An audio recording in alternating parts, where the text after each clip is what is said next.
Yeah, hello and hello and hello everyone. Um, this is the Virtual Educators Conference. Welcome again to EAZY-DIGI, wherever you're viewing from in Africa, in Europe, in Asia, wherever you're viewing from across the globe right now. I'd like to say a big welcome. Thanks for connecting. Thanks for joining us again in this conference. It's been an amazing journey for us this year, all the way from January in this conference. We've had a number of wonderful topics that we've looked at, and a number of amazing guests and speakers who have shared inestimable experiences, valuable experience with us in this journey, and it's been really so amazing. So not too long ago, we had PBL Festival, and that was all about project-based learning. And we had educators, experts from various quarters in the world coming to share with us what PBL looks like from their end. And it was really explosive. It was so massive. If you missed that event, you could just go check it up on YouTube and see what it looks like. It was so massive. It was so great. And we're beginning to see again and again that the world is just a single global village, and the same thing seems to be happening in several places right now across the globe. And this really pushed us further to consider the topic, the new school order. We have discovered that there are a number of things that are currently happening right now. Same thing, but happening in various places across the globe. The same phenomenon, we see it finding expression across the globe. There's a kind of school shift globally. Some things are beginning to like become the order of the day, and we deem it fit to bring this to the spotlight and to make it more pronounced. We see some things emerging and coming up and saying this is the way school should look like now. This is the way school should look like now. It's becoming pronounced, and this really needs to be amplified. As regarding what school should look like in this time in the fourth industrial revolution, 21 years into the 21st century. There is what school looks like right now that many are not aware, that many do not know. And we intend to use this conference, starting today in the series, to bring this to the spotlight, to show you what it looks like so that you can be aligned, so that you can have a system that is really profitable, that is aligned and that meets the demands of the time that we are in right now. So that's just by way of welcoming everyone that is connected right now to this event. So once again, you're welcome. This promises to be a very disruptive experience. I tell you, after this conference, there are many things you'll be doing before now that you're going to stop doing. And you are going to be empowered to do better as a school leader, as an educator, as a school administrator, whatever capacity you are in the education industry. I'm sure you're sure going to be inspired to do something different and to create better learning experiences for the kids that you have around you, wherever you are right now in the world. So once again, you're welcome. My name is Adebayo. I remain your host, your humble host, at this conference, and I'm super excited today. I'm gonna bring someone up very soon. Lene, I met her some time ago, and I she's very disruptive. There are some people I call them. I tell them they are highly disruptolic. Just like you find the word workaholic, they are disruptolic. They are by nature, and everything about them is just disruptive. When they get talking, all you see is disruption. All you see is disruption. And she's an amazing person. I'm gonna say a few things about her. I'm gonna say a few things about her, and then and what she's doing right now. And like I said, she's such an amazing personality. She is the founder of Hortense Consultancy, which is all about reimagining education, schools, and learning spaces. I love this so much. And she's a top 100 global innovator in education. She's an entrepreneur, and she also leads the Global School Alliance. She co-leads the Global School Alliance, and this is just a little among many things that I want to say about her right now. But we didn't want to stay too long online, so I'm just right away. And again, if you are wondering what am I doing here, what's this conference all about? This conference is all about the new school order. There is a new school order. School has changed from what it used to be. There is a new school order, and that's what we're discussing in this conference. And it gives us great joy. We are so honored to have Lene with us on this platform right now in this conference.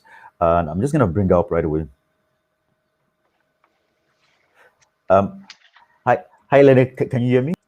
Yes, perfectly fine. Thank you. Thank you. Awesome, awesome, Um, awesome, awesome. Thank you for sharing your time with us. I understand you are very busy. I understand. Thank you for squeezing out this time of of today to join us in this conference and to be a part of this. We really value this a lot, and we really appreciate this. Thank you so much, Lenny. And oh, so absolutely, I'm just gonna Adebayo. I'm just really honored to be here. So thank you for the opportunity. awesome, awesome. So I'm just gonna drop down the stage and allow you to take us on this journey right now on this mental flight. We're ready. We want to go with you. We're ready.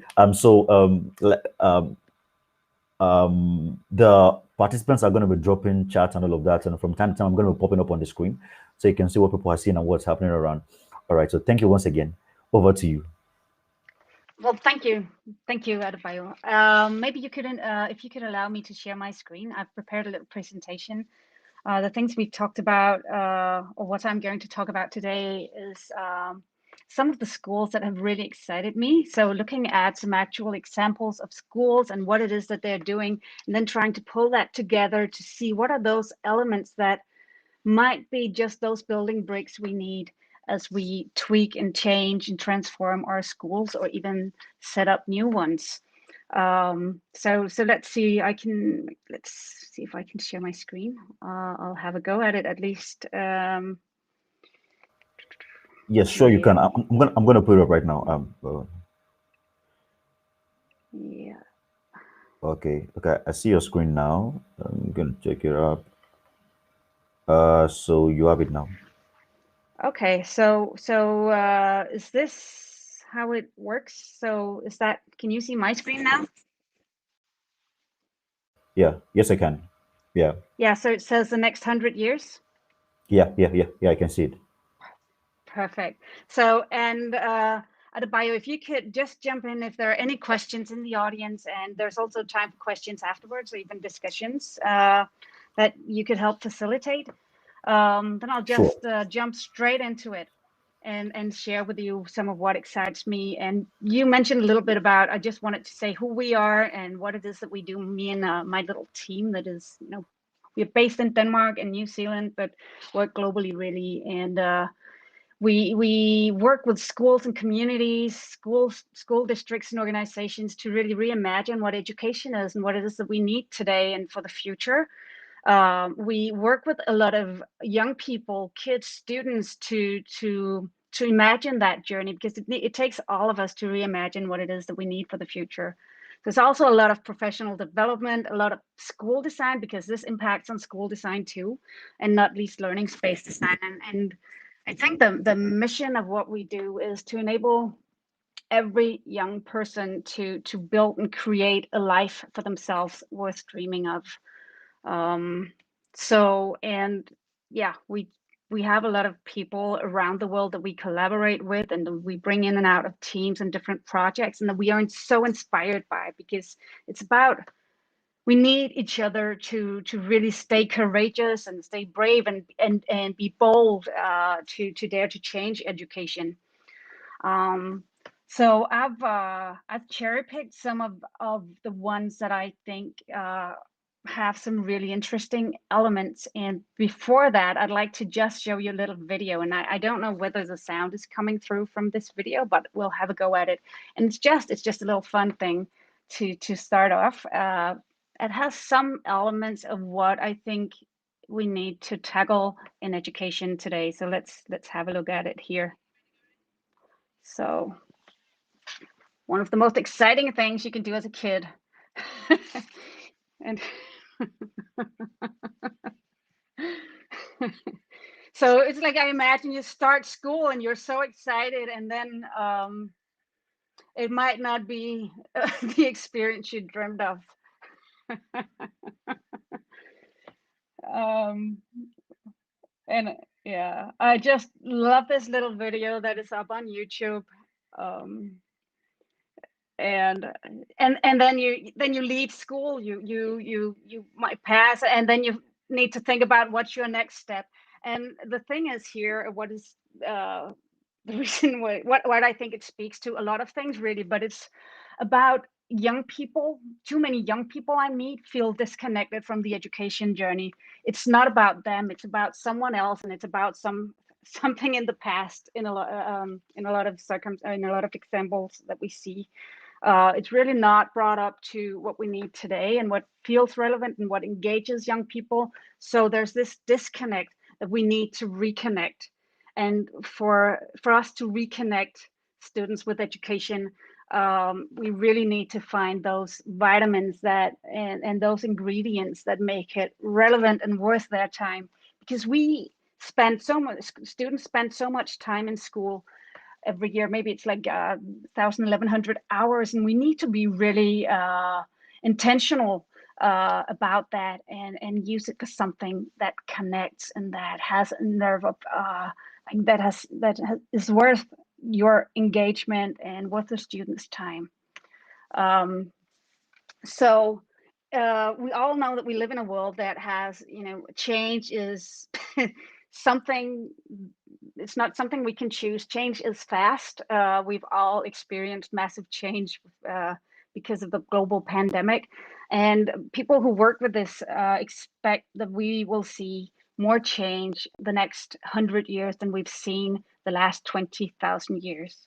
And of course, it's hard to imagine what that would entail, but it definitely means that we need to look at education from a whole different angle, and it can't be as sort of pre-planned. It needs to be a lot more sort of on its toes, and we need to be able to bring in spontaneous elements and go with what is right at our feet and what it is that the world brings along, and learn through that and with that, because there are no specific answers to things anymore. Like, it's always looking for those answers and being able to create that future, because we really want our students to be entrepreneurs of their own lives. And for that, we need to think very differently about how it is we go about teaching and learning, and what it is that we that we empower them to do, and what experiences we try to provide for them.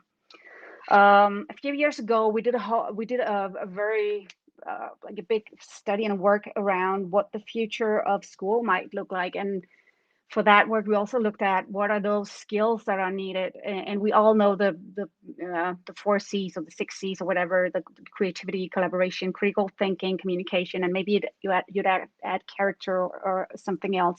We tried to unfold that a little bit more. So if you look at the center of this, we have some basic reading and writing, and all sort of like in the next white circle, shared learning goals. And there is some sort of curriculum that enables young people to connect with the world around them, to be able to communicate, whether it's through art, through writing, through math, through whatever it is. But if you look at the lower parts of the white circles here, it's also about learning to learn.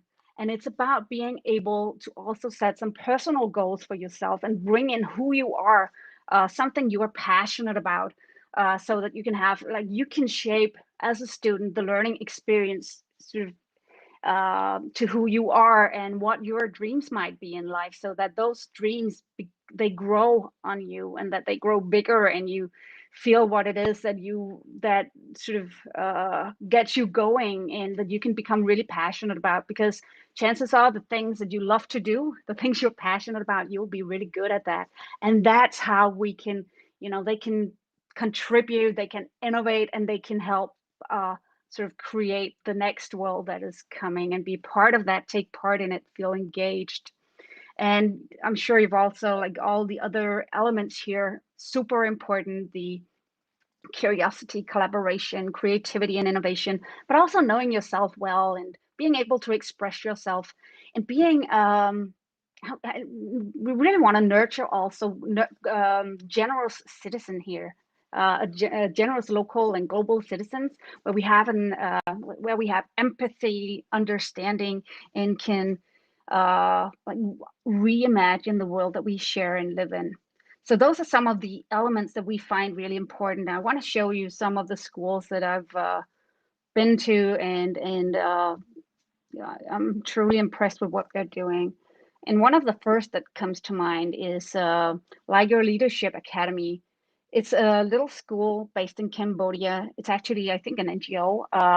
So it's set up actually with a mission to improve Cambodia and to change the living conditions and the so many things in Cambodia that needs change, and educate leaders of tomorrow that will help bring that country or help move that country forward. And what they are looking at, what they want to support and nurture in their students, you see it right here, the goals. They want them to be creative, innovative problem solvers. They want them to be networkers and not least dot connectors. And I love this dot connector thing. It speaks to your ingenuity and the like, you can reach out and you can connect things. So you can all see all of these things. It says an opportunist. It's also taking advantage of what happens around you and how you can create learning arenas uh, with what you have and what's happening to create something that's really relevant to the students, where they are, where they live, what's important to their families and their communities. And I'm going to show you just a little video. We're not going to see all of it, but just a little sneak peek from my visit to LIGER. So here we go.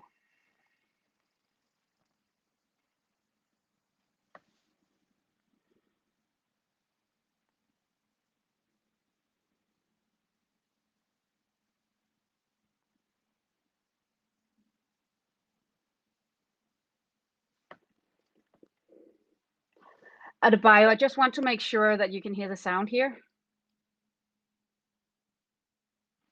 Can you hear the sound? No, I can hear the sound. Um, I can hear the sound. But then it's fine. If the sound is not coming up, it's fine. The sound on the video It's is not fine. coming up. Yes, it's not. It's not coming up. Okay, good. Then I'm not going to show the video because it doesn't make that much sense without the sound, but I do have them right here as well. So I'm just going to share a little bit of what you would be able to see in the video. And I think I've put it online under, like, on YouTube.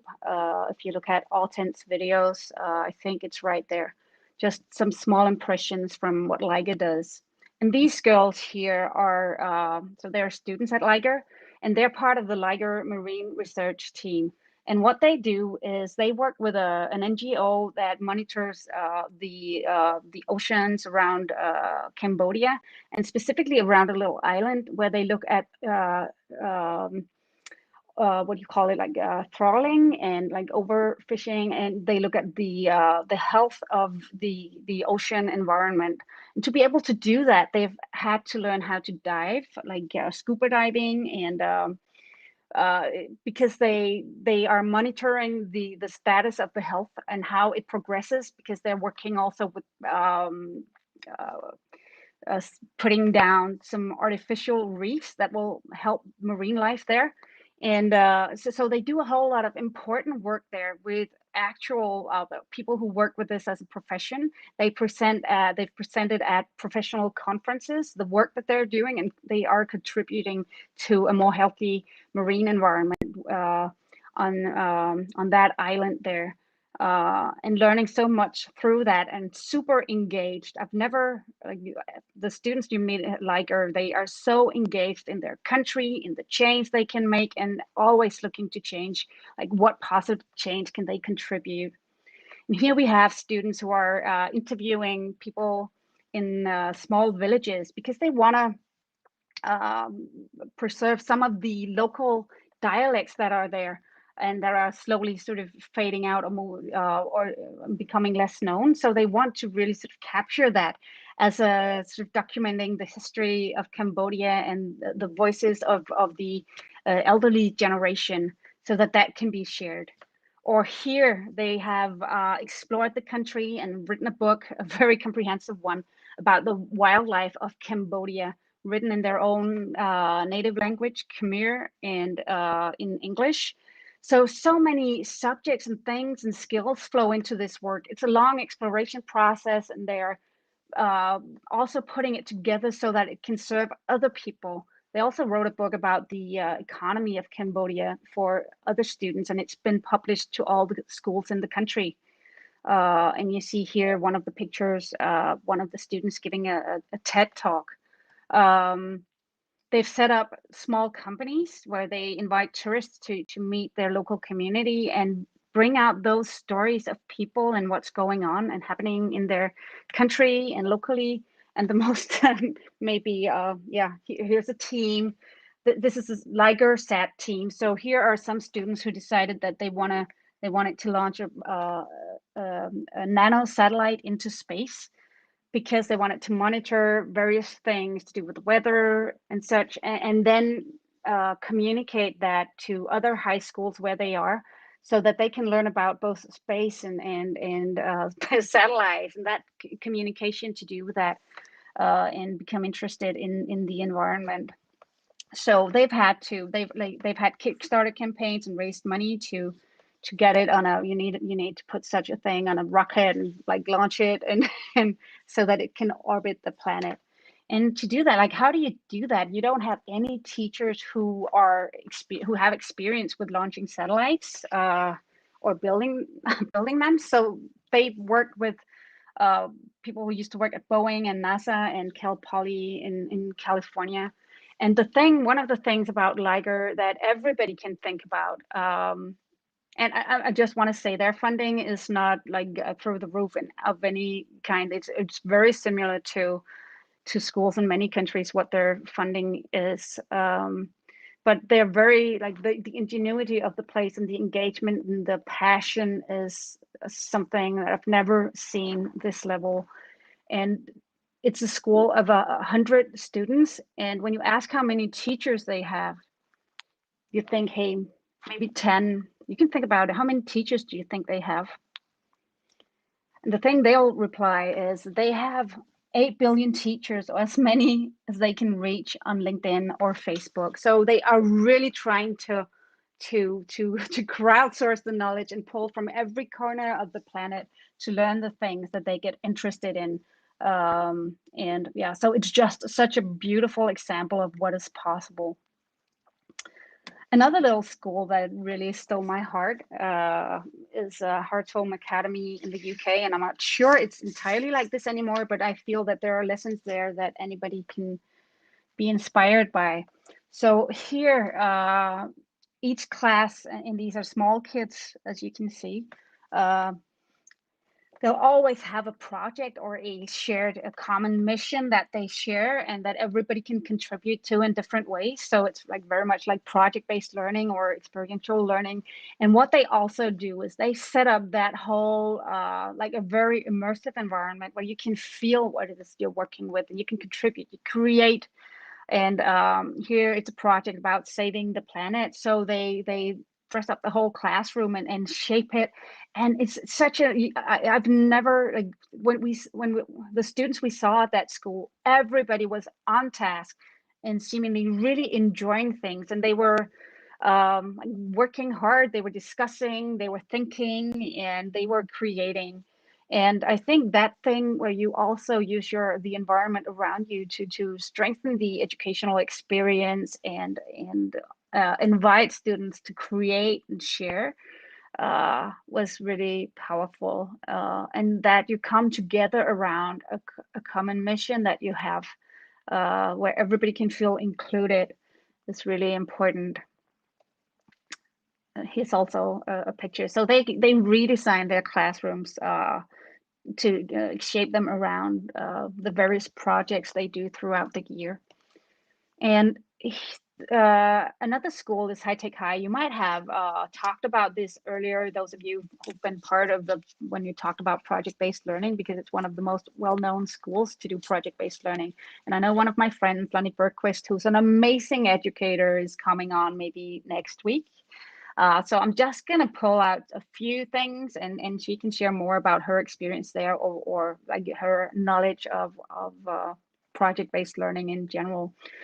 High Tech High is based in San Diego. It's a range of schools, K-12 schools. And as you can see, the environments are very inspiring and powerful. It's all about, it tells you as a student that you can create, you can experiment, you can do things. They publish a lot of books, like students publish books, and it's not just going with the first thing that you do, which is, I think, something in my country when students are creating an art or whatever it is, they might stop at their first try at the solution, but here they iterate and continue to, they critique it, and it just takes it to a whole other level that'll inspire the students and empower them because they know that they're able to do great things. Here also Muppets that where they did a film for some of the younger students about eating healthy. So it's again, they do work of value to others, and through that, through creative processes and through doing things that are like at a very professional level and working with people also from the outside, they can create things that you know, we all want to do things that is worth our time, that we can be proud of, and that is used for something. I think that's also one of the big things in schools that you do. There's a lot of work that goes nowhere. It goes in a, like one of my friends, Andy Raymer in the UK, he used to say, it goes in a book, it goes in a bag, and then it goes nowhere. So it's really trying to change that equation so that the work there's an intention behind the work. It's, we're going to use your time for something of purpose, and we're going to use it together. And another really mind-blowing school that maybe not as many people know is Agora School in the Netherlands, not too far from where I'm based, or like I'm based in Denmark, but in different countries, but still just a few hours away when you travel. And they say, forget what you know about teaching and start with what you really know about learning. So it's all centered on and designed from what motivates students, not just like students in general, but the individual student.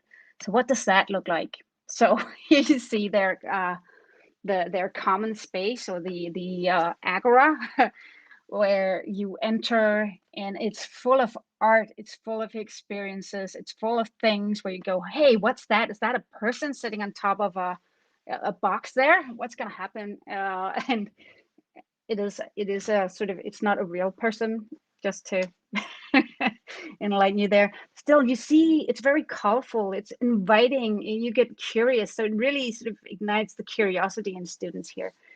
And they don't do classes, they don't do subjects, they actually don't do teaching the way we know it. So students are working more sort of in these learning hubs and have their individual projects. They have morning meetings and they'll be focused on different things. So it's a lot of like exploring, creating, failing, and learning, and then having a go again.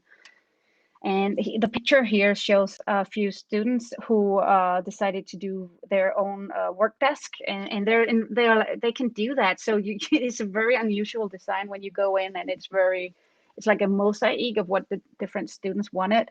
And these kids wanted to have a car, so they went to a scrapyard to negotiate whether they could get a part of a car, and then they could redesign it.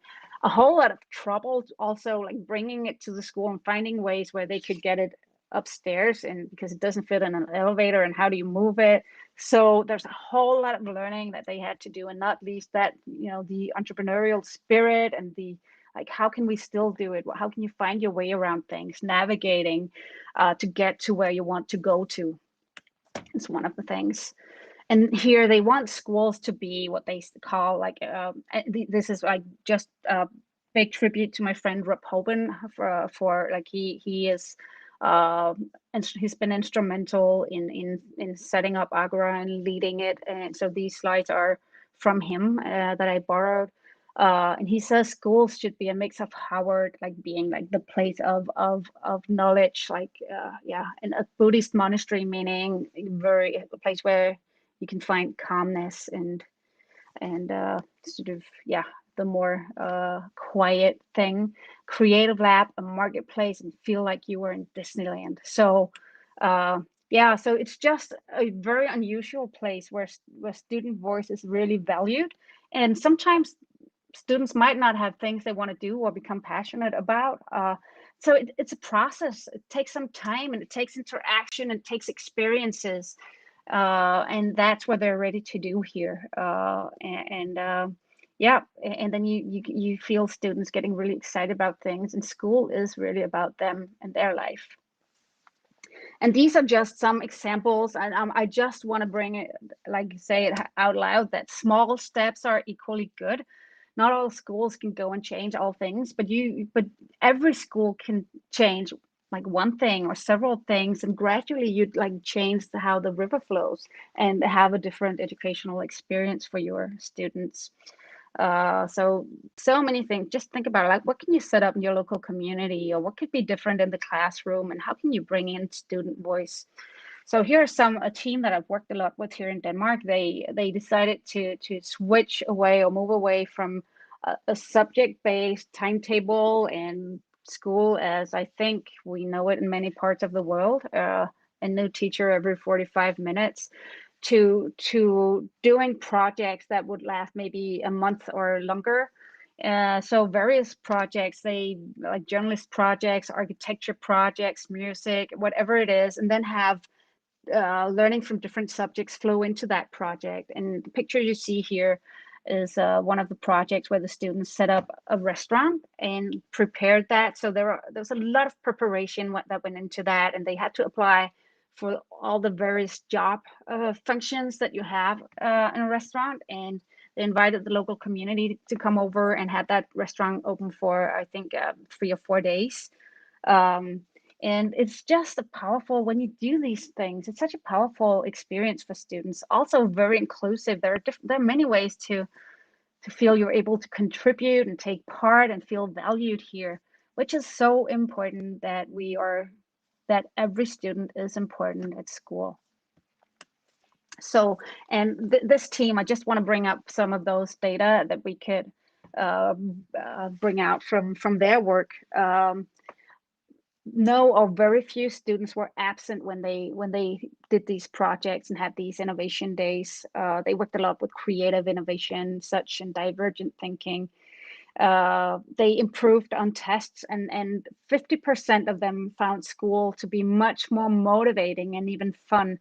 And almost all of them found that school was a highly creative and engaging experience, and not a like boring one. As like that's a problem in my country, especially in middle school and high school, that students are not engaged and they find it too, like they find it boring, and then that's the easiest way to switch off your mind and not move anywhere really.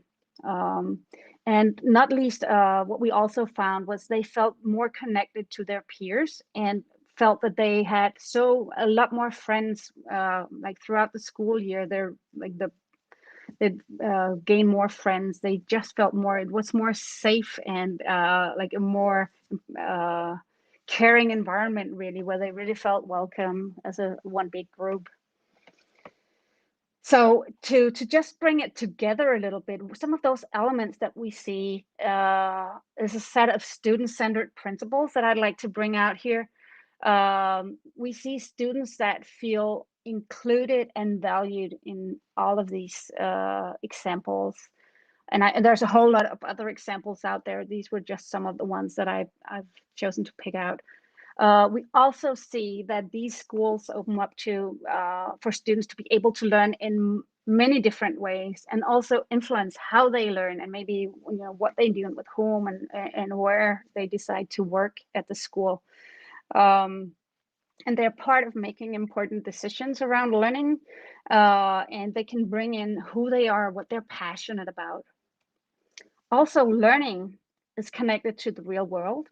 It's very hands-on, it's experimental. They are together in this, and they are changing things together. So the learning leads to something that has value, and it's often made public or shared with others brought in. So it's not just something that goes nowhere, it goes somewhere. It's worth participating in, it's worth your time. And when you look at the curriculum, it's not just like a bunch of textbooks. It's created with the students in the context of where you are, and also very alive in the process, and bringing things in that arises. So it's relevant here and now, and it values skills and competences over like specific knowledge or things that we used to value a lot. But it's so important that you know how to apply knowledge, that you can connect knowledge, and you can use it in the real world and know when to use it and who to reach out to. And these schools also are examples of places where they emphasize relationships. Relationships are core when it comes to education.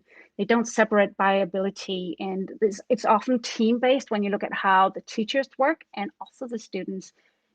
You see teams, you see like professional learning communities, you see peer-to-peer, and it's very networked and often connected with people outside the school, so that you can create learning arenas that are a lot more like full of life, really, and inspirational. And one day doesn't look like the other. Like it's new every day. It's fresh.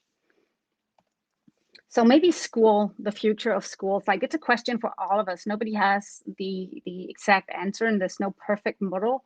But I think it's about like we need to think about how can we wonder about the big questions and make a difference, and how can we use the resources that students have and bring that onto the arena, and work together to create something that we can all learn through, both students and teachers. How can we have students contribute a lot more and connect with the world outside and make it fresh, authentic, and creative?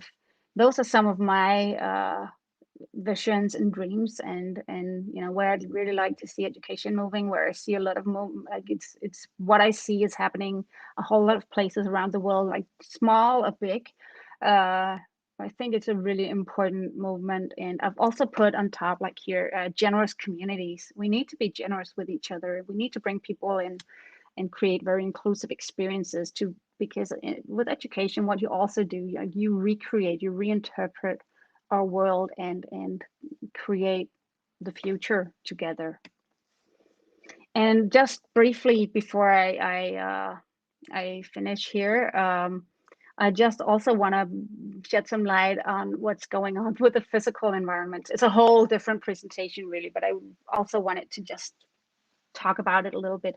So as we see learning is changing, we also see a need to change those traditional classrooms, because they're not serving us well anymore. With the, like, that's on the left hand side, where it's very like it's a space that invites you to do teacher-led stuff, and not bring in the students as much. Then you can move to sort of the middle picture here with a more collaborative model. But what's going on now, and where I think we need to bring it, is to have student voice on board in a whole different way, and have students as entrepreneurs. And then you'd see students working on different things, collaborating with different people, and teachers facilitating and helping and sharing and encouraging and challenging students, and also helping them connect with the world. So it also calls for other ways of thinking about the learning environment, that maybe it's going to look something more like this, with and maybe it doesn't even have to be that school building. We have a virtual opportunity as well that we can take advantage of. So there are so many ways that we can move education and make it much more alive. So I just wanted to show a very simple example here of a school that we worked with, where this is a picture of the classrooms they had before. As you can see, it's a collaborative model, sort of the middle picture I showed before. And we worked with them to change it into a more student-centered and warm, welcoming environment, where students had more choice, because like in the top picture, everybody had this, it was a same size fits all model, even though it was collaborative. And as soon as you'd move in your chair, get up and go, like, you'd be disrupting things and be in trouble straight away. But working with teachers here and students, they managed to change the whole school environment to go with the pedagogy and the way they are working, and created something that is so much more inviting, so much more like it's human-centered. Why don't we want to create environments where we can make choices, where we feel comfortable and good, and where we feel invited, where students feel welcomed? So, and this is not, they didn't have like much money or any really, so they just did this with what they had and what they could get their hands on. So it's not about money, it's about the thinking that goes into it, and the mindset, and not least also think outside the school landscape, like go outside the walls, connect virtually, connect locally and globally, to create new learning experiences. So something I think it's worth thinking about is how can we create relevant, purposeful, and engaging experiences seen from the student's perspective. So we need to bring them in to talk about this. And how can we leverage the places where we are, the people, the nature, and other resources that we have locally to engage our students and make it fresh and interesting and sustainable, really, and connect with global community as well. And then everybody can ask themselves, which small steps can we take to enable student voice and empower students every day and create a respectful and co-designed experience of value to them and the communities they live in. So that was something I wanted to bring to the table. And yeah, I'm excited to see what things you might like to bring up. And also, I'm very happy to connect. My email is up there, Lene at autens.dk. So, yep, that was what I decided to share today. So thank you so much for your time here, all of you, and very excited to see where this might go. Amazing, amazing, amazing. This is great. So Lena, you just took us on the mental flight, and then we're not where we were before at the beginning of the conference. So I'm going to highlight a number of powerful words that you mentioned, and I'm just going to bounce on those words, and I need to bounce on them. Just a moment. I want to take it back. So there's a lot going on in the chat room on YouTube. There's a lot of conversation going on in the chat room on YouTube. Um, Okay. we have a number of participants. One thing we have discovered is the fact that sometimes, due to time zone, um, some interested participants are not usually able to join us synchronously. So there's always this asynchronous experience, and we have 50, 60, 70 people viewing the events afterwards, and even getting feedback across. So, but then a lot is going on right now in the chat room. I'm going to pull out some of them. Uh, yes, so you cited a particular school. I think it's the this school where they had a marine regime. I I yeah, so I quickly jumped on that. Yeah, but we are raising learners who are beginning to do what is happening right now in real life. In industries, we have research companies, and these learners are practically having a feel of what it looks like. Yeah, you could say school is becoming, or yeah, some schools are becoming a lot more about doing things and learning through things we do than just Mm, talking about them. And we need to mm, remember that textbooks are yeah. abstractions of things in real life and what we really want to know and what where we want to we want Mm, to work in real life. That's where we want to bring value. So sometimes we can shortcut things through actually doing things, working on things, and to have them like at Liger that they have this satellite team, that's like I never expected to see that in schools. amazing, Like it's amazing, just like what amazing, can you amazing. do that in a school? And yep, Yeah, apparently you yeah. can.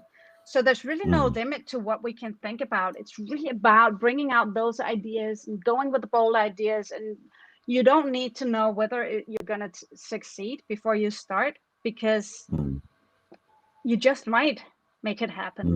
mm. So Yeah, yeah, yeah, but you exactly. don't know until but you need to take a lot of steps to enable that to happen. And I think there's so much learning about um yeah, how you make things happen in life is such an important experience to all of us. Instead of life happening to us, we need to enable students to create their lives and the Yeah, yeah, yeah. circumstances that yeah. Yeah, awesome. And then I grabbed something again. I put it on. I called it environment friendly and related curriculum, like building an environment friendly and related curriculum. I see talking about that same school. How they were able to look at their immediate environment and build learning experiences projects that were really related and connected, and with regards to connecting the dots. So that right now should be what's happening in every school. Yeah, that was powerful. And Yeah, then again, I and also saw can I Josh. just I also, add to that, yes, Advare, please. Yes, that please. when we Yes, talk please. about sustainability, we uh, we want everybody to be conscious about that, our planet, our climate, and everything. But we also need to talk about sustainability as like people, persons, individuals, and how we can create those communities of learning where everybody feel welcomed and where they are able to be who they are, and can shape learning around that. Because I think that's why so many young people feel disconnected from education, because they feel they don't fit in to that system. So how can we create a thing that is like sustainable learning, really? Amazing, amazing, amazing. And right now, I see a lot of industrial partnership from me. So another thing happened in the new school that there's going to be a lot of partnership between schools and industries, so that we can be sure that what we have in schools is truly a model. I was speaking to some teachers over the weekend. I told them, I said, the education sector is just is a pivotal component of the industrial ecosystem. In the industrial ecosystem, we have the education standing as a pivotal component, and it cannot afford to be backward or to forward. There has to be that alignment, and that's what I see you talking about right now: industrial partnership, industrial connection. Yeah. And also so it's like learning things and being able to do things, having experience with things that you can that you also do in real life, make school real life. And also having that broader aspect of like, we don't just educate for work, we educate for life. We educate to be, good members of our family, to be able to also shape our social life and to contribute in our communities. There's so many things that we need to have on our radar, apart from like what is needed by the by corporations and the work work sector. And I think through learning who you are and finding things you can be passionate about, you have something to contribute that will also change the future of work, and it will change the future of products that are created, services that are created, to become more relevant to all of us, and to be helpful in recreating our world, as we do. Like, every generation recreates the world, really. Yeah, And yeah. absolutely, absolutely. And then I jumped on another word, that 8 billion teachers. I got that. I got that. And that appears Yeah, to it's me a that lovely. we amazing. It's lovely. Yeah, Yeah, everybody's a teacher, and it's just about yeah. getting hold of people. And most people will say yes if students are reaching out to them and say, hey, I know you can do this. I remember Jeff Holdy, who's the pedagogical leader at Liger. He said to me, oh, Lena, the students decided they wanted to program a digital currency because they wanted to get rid of cash at the campus. And like, nobody has any clue how to program a digital currency. So they reached out to a software engineer, I think in South Africa, who worked with them. It can also be just simple things as learning to play the guitar online. And there's so much we can do when we connect, and when we also use the virtual opportunities that we have. So right now, we're talking about schools that have got no walls. Schools, no walls, no walls, no walls, no walls, no physical walls, no schools without walls. Everyone is a teacher. That's amazing. And then you jumped into this part of the project, and students publishing books, and a lot of real things happen. Real things, something that's real. It's amazing. That's what we're seeing in the new school order. We're gonna have a lot of projects, because life is all about projects. We're gonna have a lot of projects. We're gonna have a lot of kids doing real stuff, producing something they can be proud of in the future, in the next 5, 10 years. It's I did this in school. You want to show me something? Yeah. Just like this Okay, is great. one of the books that the Liger students published. I just want to show you, Wow, this is it's not just beautiful. a This is little thing. beautiful. It's really Wow, beautiful. They did artwork. They researched the various animals and wow, things, wrote about them, and yeah, and designed the whole wow. book, the layout of it. And I mean, this is something to be proud of, right? Yes, yes, so And much something proud you're of. going to remember that you did. Yeah. So that's what we see right now in the new school order. We see learners coming up with real stuff, something they're gonna see in the next. Thank you, Lene, for taking us through this journey today. It's been an awesome. Yes, I'm gonna say this. Yeah, I jumped on that word. It goes in the book. it goes in the bag, And it goes nowhere. and it goes nowhere. And that's not very respectful of people's time. And students are also Yeah, yeah, people. yeah, yeah, So yeah, yeah, yeah, yeah, yeah. yeah, so It it's looks really like about creating respectful education. respectful education. We don't want to waste the time anymore. These No, kids know what they know what life looks like. They want to have fun. They want to enjoy a lot of things, and then we subject them. I call it a lot of paper problems. You know, solving paper problems, and they can solve real problems.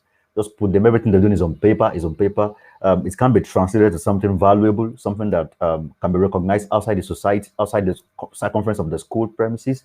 And we don't want to see that again anywhere in the world. We don't want to see that again anywhere in the world. That's amazing. Uh, yeah, and then this part where you talked about explore, create, fail, learn. I mean, I see a number of schools right now where this issue of failure, mistakes, is being regarded as something negative. It's not negative. it's a powerful learning experience to fail and Mm, reflect and come back and have another go at it. yeah, yeah, And exactly. you want to feel like, why you in school, like you're there to learn and not to be perfect. it's it's your laboratory, it's where you can explore. And if you're not ready to, if you're not allowed to fail, or you're afraid of that, like the world is going to be a very different or a very difficult place, really. So Mm, because we are all mm, like, nobody has a clue any, about how we solve different things that come at us, or that we're context that we find ourselves in, or like problems that we have.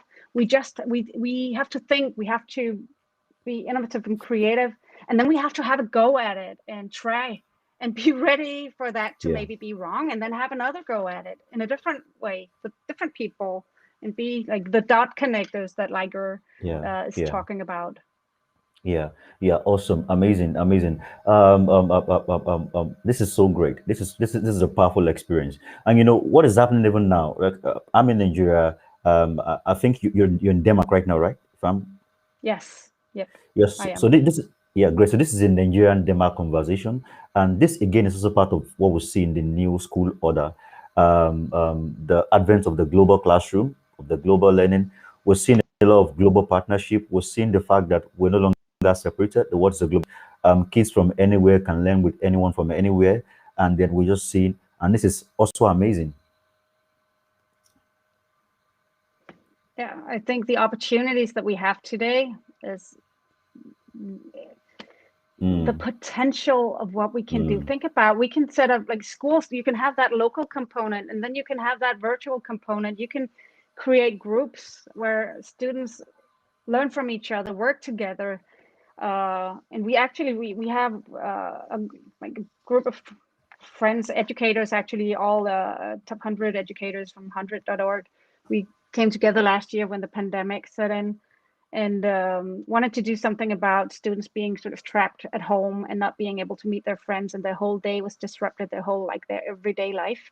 So we created something called Link Online Learners. So every Tuesday we have 3 or 4 sessions where students from around the world can connect and actually just like learn about each other's lives and hear how mm. things are going. And it just builds empathy and Yeah, understanding that you have yeah, friends yeah, in Macedonia, in Vietnam, yeah. in Canada. And it's just so beautiful to see things come together. And we need to provide, I Mm, think schools today, like, it has to be a student needs to be a global occupation, to be a teacher mm. needs to be a global occupation. You need to open up and see how many friends are out there, and that it is, as you put it, it's a village, and we have friends, we have family everywhere, Yeah, that we can reach out to, and we can do things together.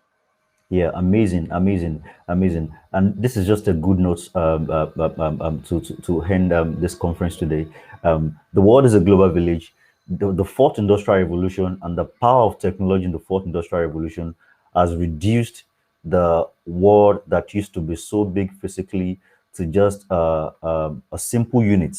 Technology and the realities of the fourth industrial revolution has reduced the world all of a sudden to a simple and a small unit, and then it has become so easy for us to connect. The interconnection is keeps getting bigger and bigger by the day, and we see that the future of learning right now is going to become so decentralized. That word called school is going to be highly disrupted. I don't know if there's going to be a change of name.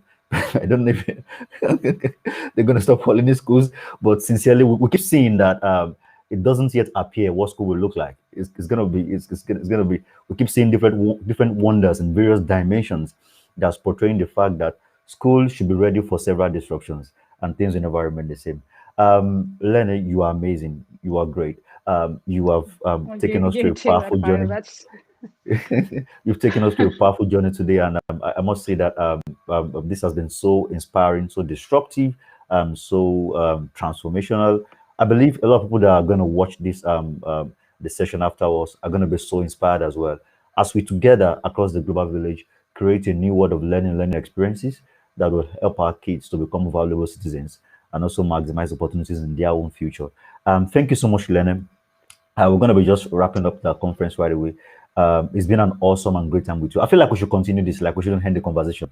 yeah. Thank you so much for having me today. It's been such a pleasure and privilege. Thank you.